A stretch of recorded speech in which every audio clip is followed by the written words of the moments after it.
Salam untuk kita semua. Pada video kali ini saya akan memberikan pemaparan seputar iman Kristen di dalam Lukas pasalnya yang ke-12 ayatnya yang ke-49, satu perikop itu.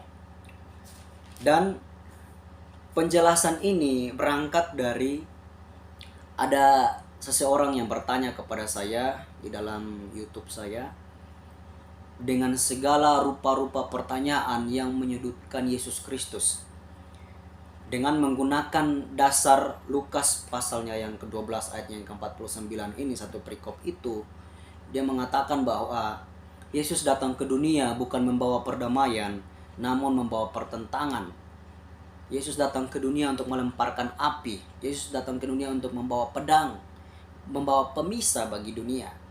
Nah, saudara, memang ayat itu berbicara demikian, benar. Tapi untuk kita mengetahuinya secara komprehensif, di YouTube saya sudah berkata bahwa ketika kita mau mengetahui ayat per ayat di dalam Alkitab, kita harus membaca runutan ayat itu, rujukan ayat itu dari mana ke mana.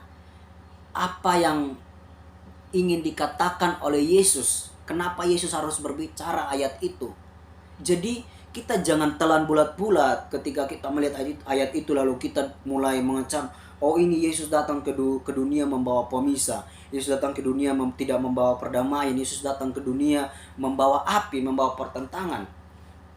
Saudara, kontekslah yang menunjukkan maksud kenapa Yesus bisa berbicara begitu. Saudara, kalau saudara sedikit lihat ke ayat-ayat sebelumnya, karena tentunya ayat per ayat itu saling berkesinambungan, saling terkait. Nah, saudara, konteks pada saat itu adalah Yesus sedang mengajari murid-murid. Di pasal 12 ayatnya yang pertama, perikop berkata bahwa pengajaran khusus bagi murid-murid. Jadi pada saat itu Yesus sedang mengajari murid-muridnya. Apa yang diajari oleh Yesus? Hal pertama yang diajari oleh Yesus, Yesus berkata begini, waspadalah terhadap ragi, yaitu kemunafikan Farisi. Yesus berkata kepada mereka, karena apa? Di perikop sebelumnya ada ahli Taurat, ada orang-orang Farisi yang sedang mengerumuni Yesus. Yesus dimanapun banyak orang yang berbondong-bondong datang mengikuti Yesus. Dan di situ pun ada ahli-ahli Taurat, orang-orang Farisi. Dan mereka di sana ingin mencari-cari kesalahan Yesus, apa yang dilakukan oleh Yesus. Nah, lalu Yesus mengajari murid-muridnya hati-hati dengan mereka itu. Hati-hati dengan ragi Farisi itu, kemunafikan mereka. Nah, konteksnya adalah Yesus berkata tentang kewaspadaan. Yesus berkata tentang hati-hati kepada murid-murid. Kenapa? Karena ada ahli Taurat, ada orang Farisi. Lalu sampai kepada ayatnya yang ke-13, setelah Yesus mengajari murid-muridnya, ada satu orang yang datang kepada Yesus. Dia bertanya kepada Yesus, "Guru, katakanlah kepada saudaraku supaya ia berbagi warisannya dengan aku." Lalu Yesus berkata begini lagi. Yesus mengulang kata-katanya soal berjaga-jaga ini. Yesus berkata bahwa berjaga-jagalah dan waspadalah terhadap segala ketamakan. Segala cinta uang, segala ketamakan dunia. Nah, Yesus berbicara tentang kewaspadaan, tentang berjaga-jaga. Nah, lalu sampai satu kali Yesus berkata kepada murid-muridnya bahwa hal kekhawatiran, jangan engkau takut dengan dunia ini, jangan engkau khawatir dengan apa yang engkau makan, dengan apa yang ingin engkau pakai. Kenapa? Burung di udara saja tidak mencari makan, tidak bekerja, tapi mereka bisa memakan, mereka bisa makan, ya mereka bisa hidup. Nah, lalu sampai kepada ayatnya yang ke-35 pun Yesus masih berbicara tentang kewaspadaan. Kewaspadaan, Yesus berbicara begini, berbahagialah hamba ketika tuannya pulang, tuannya masih mendapatkan hamba itu masih dalam keadaan melek mata, tidak tidur.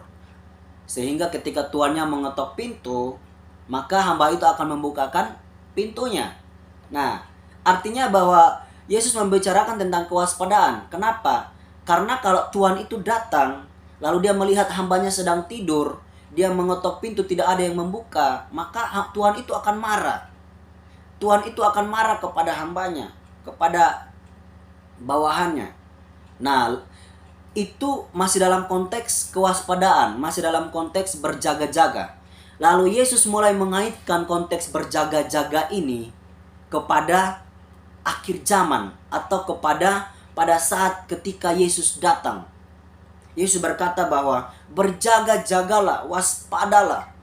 Jangan sampai anak manusia itu datang, engkau didapatinya sedang tidur, sedang ada di dalam dosamu, sedang ada di dalam tingkah laku yang tidak baik, sedang ada di dalam satu situasi, dalam satu keadaan yang tidak beriman. Artinya bahwa ketika Yesus datang, tidak ada selamat bagi engkau. Kenapa? Engkau tidak ada di dalam perbuatanmu, melakukan perbuatan baik. Engkau tidak berjaga-jaga di dalam hidupmu. Sebab anak manusia datang itu sama seperti pencuri, di mana engkau tidak tahu kapan datangnya. Ini konteks ayat pasal 12 ini, saudara. Nah, lalu ketika anak manusia itu datang, engkau tidak berjaga-jaga dengan perilakumu, dengan imanmu, dengan hatimu, dengan mulutmu. Engkau didapatinya dalam keadaan tidur, di dalam keadaan mati rohani.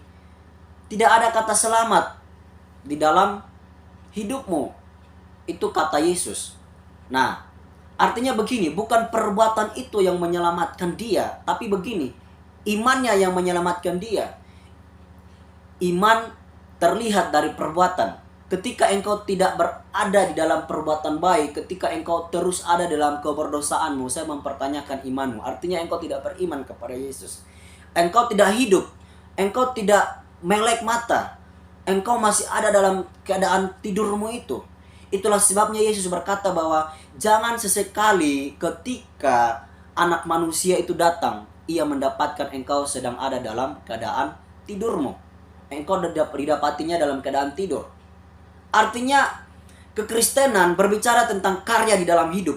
Engkau melakukan karya itu karena engkau sudah beriman kepada Yesus, karena engkau sudah percaya kepada Yesus.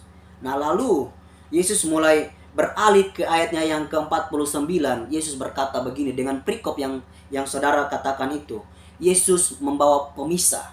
Benar, di akhir zaman nanti pasca kedatangan Yesus, Yesus akan datang dengan membawa pemisah antara domba dengan kambing, antara orang yang percaya dengan orang yang tidak percaya, antara orang yang masih tidur dan orang yang melek mata. Karena apa? Tuhan itu datang mendapatkan dia yang sedang berjaga-jaga, dia yang sedang ada di dalam ketekunan kepada anak manusia itu, kepada Yesus Kristus. Sehingga Yesus datang mengetok pintu, dia membukakan pintu itu. Itu ilustrasi perumpamaan-perumpamaan yang diberikan oleh Yesus untuk menggambarkan pasca kedatangan dia. Lalu Yesus berkata bahwa aku datang akan membawa pemisah di antara engkau. Aku datang akan membawa pedang di antara engkau. Aku datang, engkau jangan berpikir aku datang membawa perdamaian. Aku datang membawa pemisah. Benar, ketika Yesus datang, Yesus mendapatkan Anda, Yesus mendapatkan saya, adalah orang-orang yang tidak percaya dan tidak melakukan kepercayaan itu dalam perbuatan sesuai dengan Alkitab. Maka jangan berharap engkau akan selamat, engkau akan masuk ke dalam kerajaan surga. Jangan berharap saya akan masuk ke dalam kerajaan surga, saya akan selamat. Kenapa? Kita pasti akan dipisah. Kita pasti akan dimurkai oleh Tuhan, masuk ke dalam api neraka itu. Itulah sebabnya Yesus berkata bahwa aku datang membawa api.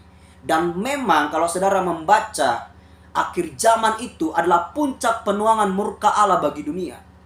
Alkitab dengan jelas berkata bahwa peristiwa itu, murka Allah itu belum pernah terjadi dan tidak akan terjadi lagi selain pasca tribulasi itu, selain pasca akhir zaman itu, penuangan murka Allah. Itulah sebabnya Yesus dengan tegas berkata bahwa aku datang membawa pemisah. Jadi konteks pada saat itu bukan mau berbicara bahwa Yesus datang membawa pemisah di dalam pasca kedatangan atau kelahiran Yesus itu, pasca pelayanan Yesus. Bukan demikian, saudara. Yesus berkata konteks itu nanti pada saat akhir zaman, pada saat anak manusia itu datang. Dia datang tidak mendapatkan engkau ada dalam kewaspadaan, maka engkau akan dipisah darinya. Itulah maksud dari ayatnya yang ke-49 sampai dengan ayat yang ke-53 satu perikop ini. Bahkan ayat yang Anda katakan itu benar. Bahkan Yesus berkata di situ begini, "Kamu menyangka bahwa aku datang untuk membawa damai di atas bumi? Bukan. Kataku kepadamu, bukan damai, melainkan pertentangan." Jadi benar, tapi konteks pada saat itu yang Yesus bicarakan adalah konteks ketika engkau tidak tekun, engkau tidak sabar menantikan anak manusia itu. Sebab apa? Anak manusia datang itu sama seperti pencuri, engkau tidak tahu. Nah, itulah proses pengangkatan itu, proses rapture itu. Jadi saudara, engkau akan masuk ke dalam penuangan murka Allah itu. Kenapa? Karena engkau tidak didapati Allah. Orang-orang tidak didapati Allah, tidak didapati Yesus, tetap melek mata, tetap tekun di dalam perbuatan baiknya, di dalam imannya kepada Yesus. Jadi inilah maksud dari ayat yang engkau sebutkan itu, ayat yang saudara sebutkan itu. Nah, bukan, sekali lagi saudara, bukan mau soal sok-sokan saudara, bukan, tapi inilah ayat Alkitab ini berbicara demikian. Jadi sekali lagi, jangan mencomot-comot satu ayat lalu kita memakai itu sebagai dasar lalu mulai mengatakan bahwa Yesus datang ke dunia tidak membawa damai, Yesus datang ke dunia tidak membawa sukacita, tapi Yesus datang ke dunia membawa pertentangan, membawa api, membawa pemisah. Jangan kita langsung mencomot-comot ayat lalu kita mengatakan demikian. Memang benar, tapi itu konteksnya itu nanti pasca kedatangan anak manusia. Oke, thank you, God bless, kiranya bermanfaat untuk semua yang menonton video saya. Terima kasih.